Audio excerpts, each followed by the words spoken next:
Amanda Waller is back at it again, and this time she's looking for a way to intentionally isekai herself. As the portal is open, the scientists warn her that the energy levels are too low to sustain it, but she isn't concerned and tells them to just increase the power supply. The scientists are still worried about what will happen if they put too much strain on her, but as far as Amanda is concerned, the girl they are using to open the portal is nothing more than a tool to achieve her goals. Joker and Harley heard about the truck-free isekai opportunity, and they immediately started heading straight for it. Imagine the chaos they could cause if they got some kind of broken ability, but before they get there, Harley pulls the handbrake and tells Joker they should stop for a bit to get a good drinks, because it's always better to go on adventures while drunk. Harley enters the bar, but it's a lot less rowdy than she remembers it being even after she throws a bunch of stolen cash. She immediately knows something is up, so she approaches the bar and asks where Keiichi is, and the bartender says Keiichi is out with a cold. However, Keiichi doesn't exist, so Harley knows this has to be a setup. A fight breaks out, and Harley tells Joker not to come in since it's not safe. Meanwhile, Amanda's portal is beginning to go out of control, but she keeps telling the operators to increase the power output. As Harley's bar fight is still going on, Joker turns the car around and drives straight into the building to get her out of there, but Amanda's military defenses show up and fire missiles at him, so he is forced to retreat. It may be crazy, but his driving skills are no joke. Harley eventually manages to escape the bar and get on top of a nearby roof, but as she's trying to call Joker so he can pick her up, she gets attacked by a blade-wielding samurai. The attacker jumps down to end Harley, and at first Harley is able to hold her own with a baseball bat, but then she gets disarmed, so she is now forced to do nothing but evade the samurai's sword strikes. Harley runs away until she eventually grabs a hold of a metal pipe, but the pipe doesn't turn out to be a good weapon, so she ends up on the ground with the sword pointed at her. But instead of slashing her, the samurai uses the hilt of her sword to knock Harley out. Harley gets taken into custody, but the soldiers couldn't get a hold of Joker, and Harley is glad to hear this. She vows to make it out of here and back to Joker someday, but that not going to be today as she gets knocked out again. Meanwhile, Amanda's portal has gone full critical, and after the explosion, it is officially open. And after achieving her goal, the first thing Amanda does is murder the entire team of scientists. 6 months later, Amanda is at an isolated base to gather unwilling volunteers for her isekai plan. It is a facility housing the supervillains which have been captured over the years, and the prison warden, Wade, tries to talk Amanda out of using supervillains for her plan since there's no telling what might happen if something goes wrong, but Amanda simply shuts the warden up by informing him that she has his Discord chat logs, so unless he wants her to leak them, he had better just do what she says. Wade relents and opens the cell where Harley is being kept, and this must be Norway or something because how is she allowed to have pizza and a television in her cell? Amanda turns the television off and tells Harley to get out because she has a job for her to go on. And while Harley doesn't want to, the guns pointed at her are pretty persuasive, so she begins walking out. But before she leaves, the warden stops her and mentions that she had a deal with him that if he gets her all the stuff she wants, then she would give him the Gluck Gluck 9000, but Harley just kicks him in the nuts and says she would only ever do that for Joker. Harley is subsequently tased and taken out of the cells, and while the warden is grieving over his lost balls, Amanda walks over to him and says he needs to hurry up since she has more prisoners she wants to free. The warden calls her insane for wanting to use such dangerous criminals for her mission, but Amanda was always insane. After Amanda is done, Harley as well as several other prisoners are sent through the portal, and eventually Harley wakes up handcuffed to a bench. The guy next to her asks if she's finally awake, and Harley is upset because she was hoping to hear Joker's voice instead. The guy now complains about getting stuck with a crazy girl on his team, but the guy across from him says that no way to talk to a lady. He thinks they should already know who he is, while Harley thinks he's pretty hot. She has never heard of him before. He's apparently a movie star or something, but he's pissed that they don't recognize him. Besides him is a guy wearing a potato sack in his head, and when they ask about the sack, he just says he is wearing it to hide his ugly face because he is on a mission for peace. Now that everyone on the team has gotten acquainted with one another, the guy that's in charge of them comes in and says they will be arriving at their destination soon. He then plays a message from Amanda saying that 5 of them, along with her agent, are tasked with establishing and protecting a series of bridgeheads that will serve as the framework for research and resource acquisition from uncharted territory. That doesn't sound like an easy mission, and honestly, they're starting to question why they should listen to Amanda in the first place. So she explains that she has planted bombs in their necks, so if they disobey her order, try to escape, or even piss her off, she can make their heads go boom whenever she wants. Even under the threat of exploding, Deadshot still doesn't see a reason to listen to Amanda, so she brings up the fact that she knows he has a daughter, and she could easily go after her instead.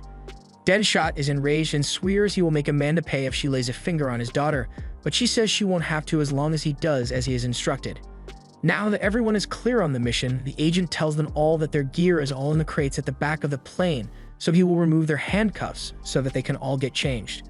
But before that, Harley mentioned that there were supposed to be 5 of them, so they ask where the last guy is. The agent is about to answer, but then the plane begins to shake as the pilots have been killed somehow. They end up crash landing in the middle of a fantasy battle, and the knights have no idea what's going on, so they decide to go investigate. Meanwhile, in the plane, the team managed to survive the crash landing, but as Harley walks up to the front, it looks like the agent wasn't so lucky.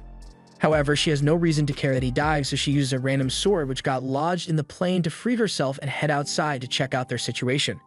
However, as she tries to step on the ground, she nearly falls to her death, but luckily she gets saved by Deadshot at the last second. As the others get themselves free, Pretty Boy tries to open the door on the other side of the plane, but it seems to be stuck, so he transforms his hand and smashes the door. They are all surprised that Pretty Boy is actually a metahuman, but that would explain why he had a special restraining device.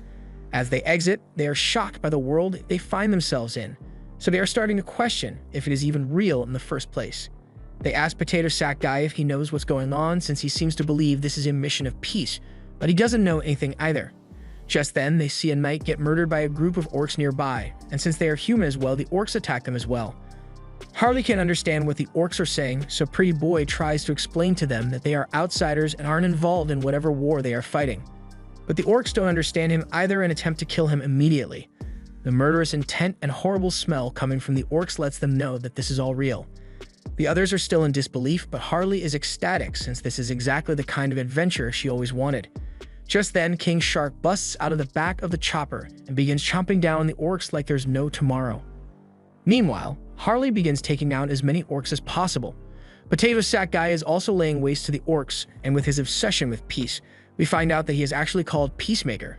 Pretty Boy doesn't want to have to deal with the smelly orcs, so he attempts to run away, but once it is clear he can't escape, he transforms to fight them, and we find out that he is called Clayface.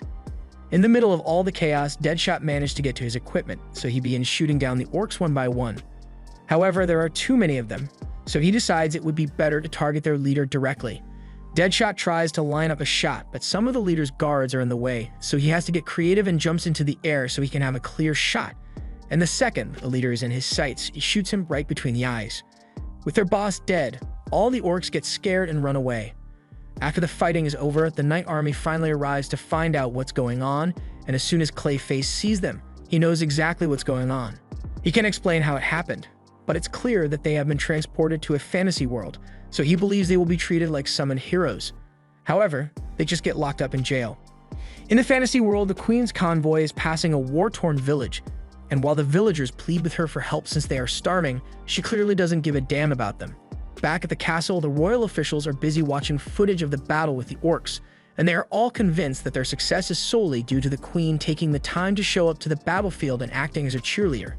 Some other, more sensible people in the meeting mention how the Queen didn't do a damn thing to help, and in fact, there are still thousands of citizens starving every day. However, the other officials don't see why they should care about what's happening to the filthy peasants who can't afford the latest Bugatti horse. Just then, the Queen calls for everyone be silent since even if the battle was won, she doesn't consider this a victory at all, not until every last orc in this world has been eradicated. The reasonable knight then speaks up and asks the Queen what she plans to do with the strange people they found.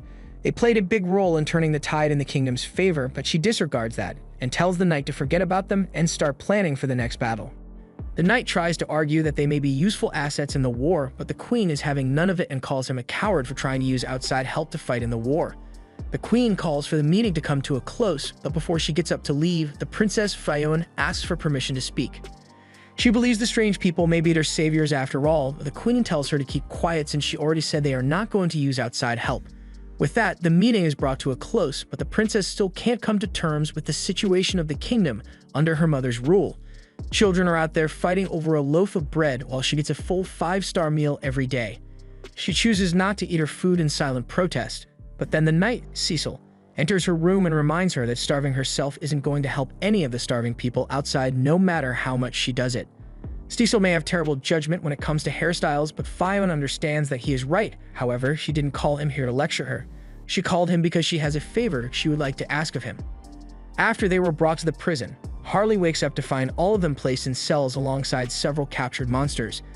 Clayface realizes that if they've been left in prison for this long and no one has come to let them out yet, then that must mean they aren't being welcomed as heroes. He is frustrated since they were the only reason that the last battle was won, so by all accounts they should be getting better treatment than this. However, he still thinks he can make this work. For now, their biggest problem is that they are running on a timer since according to what Amanda said, if they are not near the transmitter for more than 72 hours, then the bombs in their necks are going to go off. As of now, it has been 12 hours since they got captured, meaning they have 60 more hours to get back there. Clayface really doesn't like how his fantasy adventure is playing out, but since it has come to this, he decides to put the adventure on hold and leave the prison. The others tell him it's not possible to break down the bars since they were made to hold back monsters, but Clayface never intended to break the bars down, he just slips right through instead. He tells them to wait here while he figures out what to do next, but he does warn that he may be forced to leave them behind as part of his character development. Hearing that Clayface doesn't intend to come back for them, Harley and Deadshot start calling for the guards to capture Clayface, since if they're not getting out, then no one is. The guards immediately spot Clayface and slap some magic handcuffs on him, so now he is no longer able to use his powers. Immediately after this, the guard comes to let all of them out since it's lunchtime, if you can call this food anyway. While they are at the lunch table, Deadshot asks Clayface if he is willing to help them escape as well now, but he answers that he can't escape at all anymore. Thanks to these handcuffs, he can't transform anymore, so they are really stuck here now. Just then, a couple ogres come over to their table and try to kick the group out, so even though Deadshot doesn't understand their language, he has been to prison enough times to know what they are trying to do, and he's not going to let them have their way. However, before Deadshot can start a fight, Clayface tells him to wait a minute since causing a commotion isn't a great idea when you are the new guy. They could have solved this a lot easier if King Shark had come here with them since he's the strongest among them, but he is still sleeping in the cell. So to avoid a confrontation while he can't use his powers, Clayface tries to de-escalate the situation, but the ogres don't understand what he is saying and just punch him across the room instead. After this, all bets are off, so Deadshot flips the table and everyone starts fighting. Despite being up against ogres, the team are much more capable in a fight, so Harley gets on top of the main ogre and starts smacking him around with a bowl, while Peacemaker overpowers two other ogres. By the time the guards get called, the team has taken all the ogres out and are basking in their glory. But this is a prison, so the guards pull out punishment wands and pin them all to the ground, after which they have everyone sent to solitary confinement for causing trouble. Once inside, they find out they aren't alone as there is another human there, and he says his name is Rick Flag. He was sent here on a mission by Amanda, but since the team was sent here as well, it looks like Amanda sent backup after all.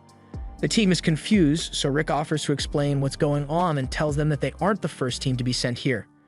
Rick was the leader of a task force whose goal was to make first contact with the people of this world through the portal Amanda had opened, but Deadshot doesn't understand why they would go through all the trouble of going to another world. However, he then remembers that Amanda works for the United States, and where there's oil, the United States will always be there to claim it. So basically, the original team failed, so Amanda sent in a bunch of criminals since no one would care if they died. They still have no choice but to complete the mission, so Peacemaker asks Rick if he knows where the transmitter for the bombs in their necks are located. They need to get there so that they don't end up dead, but since the helicopter is destroyed, they have to assume that the transmitter would be somewhere near the gate that brought them here. Rick offers to show them the way back as long as they help him escape as well, and while the others don't like Rick, they don't have many options if they want to keep their heads. Just then, they hear a stomach rumbling, and it's King Shark who has just woken up from his nap. He says he is hungry, so he is about to eat the others, but at the last second, they manage to convince him that there's a lot more tasty food on the other side of the door, so he just needs to break it down. Shark likes the idea of tasty food, so he does his best to knock the door down, but this attracts the attention of the guards. As Shark finally breaks through the door, the guard tries to use the wand to subdue him, but Deadshot distracts him while Harley steals his wand and smacks him from behind, knocking him into the roof. Harley is surprised by how much force the wand was able to generate, but the thing shatters after a single use, so it's not useful anymore. Now that the guard is knocked out, Clayface walks over to his body and releases the restraints on his wrists. He is now able to use his powers again, and the first thing he does is to free all the other monsters that were trapped here so that they can provide a distraction. And with all the chaos going on, they are able to take out all the guards with the help of the monsters and destroy the prison altogether. Meanwhile, Cecil is heading to the prison at the request of the princess, since she believes enlisting the help of the strange people would be the best way to end the war and get the lives of the people back to normal. Cecil doesn't agree with her choice, but he still chooses to fulfill the princess' request. However, as he approaches the prison, he finds that it has been completely taken over. Meanwhile, on the roof, the team and the monsters are all getting along really well after they helped everyone escape. So as they see Cecil's carriage approaching, they all joke that it's going to take a lot more than that if the kingdom wants to reclaim the prison. As Cecil gets to the front gate, he is confronted by the team, but they still can't understand anything he is saying. Clayface recalls Cecil as the one who sent them to the prison in the first place, and the others recognize him after they see his balding head. Cecil has no idea what they just said, but he knows they are making fun of his hair, so he pulls out his sword and attempts to strike Harley down. However, Shark stops the sword with his teeth and eats it in one bite, but he soon regrets the decision as Cecil recalls the sword and slices open Shark's stomach in the process. Fortunately, Shark begins to glow and the wound in his stomach heals itself, but they are still nowhere near finding a peaceful resolution. Rick comes out and tells everyone to calm down before they do something they'll end up regretting, and he asks Shark to avoid eating any more weapons since it is bad for him. Deadshot doesn't want to back down from a fight, but Rick says there is no need to fight since he can negotiate with Cecil. He has been in this prison a lot longer than the rest of them have, so he has learned a little bit about this world's language from the orcs. Cecil definitely understands what Rick is saying, but every single sentence he speaks is full of insults, so Cecil isn't willing to cooperate. He's just about to attack them when he remembers that the princess personally asked him to acquire their assistance, so he puts his sword away and says he will take them to the castle so they can meet the queen. The group eventually arrives at the castle, and as the queen enters to hear what they have to say, she casts a spell on them so that she can understand what they are saying. Rick speaks up first and thanks the queen for agreeing to meet them, but he has a request to ask of her. The queen sees no reason to listen to the requests of someone who is still her prisoner. However, Rick informs her that he has valuable information that would be useful to her in the war, so all he asks for in return is permission to move around freely. By now, the queen must have realized that the beasts have become increasingly strong recently, but what she doesn't know is that the beasts' newfound strength lies in the fact that their commanders are people from Earth like them. Harley and the others finally piece together what must have happened as Rick says this, so it is likely that Rick's initial team was also made of unwilling convicts, but once they got here, they betrayed Rick and joined up with the Beast Empire. So basically, the whole reason the kingdom is losing this war is because Rick couldn't control his team. The queen has every right to be mad at them for it, but Peacemaker speaks up and says they will do whatever it takes to atone for Rick's mistake and restore peace to her land. But she takes Rick hostage as an insurance policy.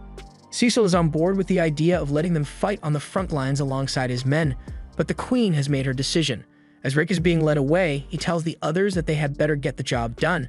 Otherwise, they won't be able to find the transmitter since he is the only one who knows where it is.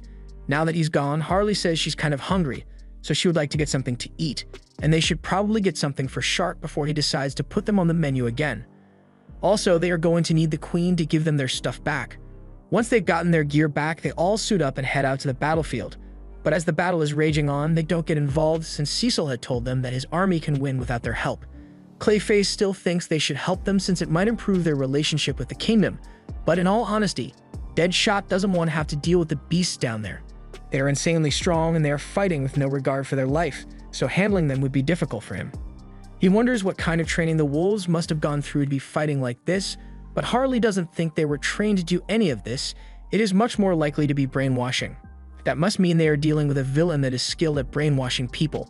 And if that's the case, then Deadshot knows exactly who they are up against, and the guy used to be an old friend of his, so thinks the guy will listen to him. They all go around the side of the fort and Clayface tries out something new as he touches the walls of the fort and causes a hole to appear in it. The others didn't know he could do this, but since he can destroy the walls will, Deadshot asks if he can just bring the whole fortress down, so they don't have to go through all this effort. Unfortunately, Clayface doesn't think he can do that since there's not enough moisture here. Ever since he got here, he has been able to feel something like magic coursing through his body, and the others must have experienced something similar. Clayface's usual ability is to control the clay within his body, but now he can control any kind of clay. It's still going to take some getting used to, but it's sure to come in handy. They begin fighting their way through the halls of the fort while taking down the wolves one by one, and eventually, they make it up to the roof where the mastermind is hiding. Deadshot calls out to Ratcatcher, but even though Deadshot seems to think they are old friends, Ratcatcher absolutely hates him. Back in prison, Rat would get bullied by the other prisoners a lot for being a rat-loving weirdo, so Deadshot decided to intervene, but in doing so he roasted Rat beyond repair. And from then on, Deadshot would keep pestering Rat no matter where he went, always trying to be helpful, but only ever making things worse. He would give Rat cheese and take his food instead, He would show up while Rat was taking a shit and give him a free but unwanted haircut, and he even started sourcing rat-smashing DVDs for Rat for some reason. So after all the humiliation he has suffered at Deadshot's hands, Rat wants nothing more than to kill him. His original powers only allowed him to control the minds of rats, but in this world he can control any beast he wishes, and there are a lot of them. As the group fights off the wolves, Peacemaker realizes that they need to take out the rat to put an end to this, but as he fires a bullet at Rat, it gets blocked by a nearby wolf. Getting close to Rat will be difficult, so Clayface points out the giant water tanks above them, so Deadshot takes them out and the roof floods with water. Now that there is adequate moisture, Clayface is able to fully control the clay in the castle walls, so he makes a pit below the wolves, causing them to fall several stories below, and now that he has a clear shot, Peacemaker aims straight for Rat's head.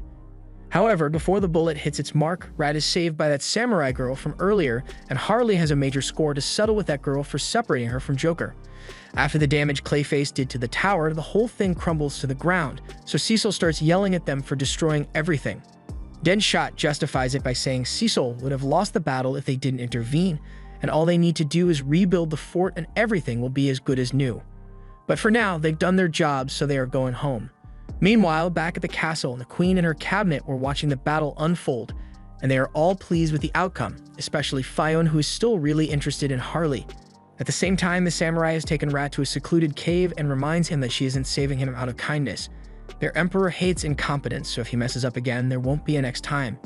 Rat is well aware of this, so he doesn't intend to fail on his next mission. This was the end of episode 3. Thanks for watching. Subscribe to not miss the next part.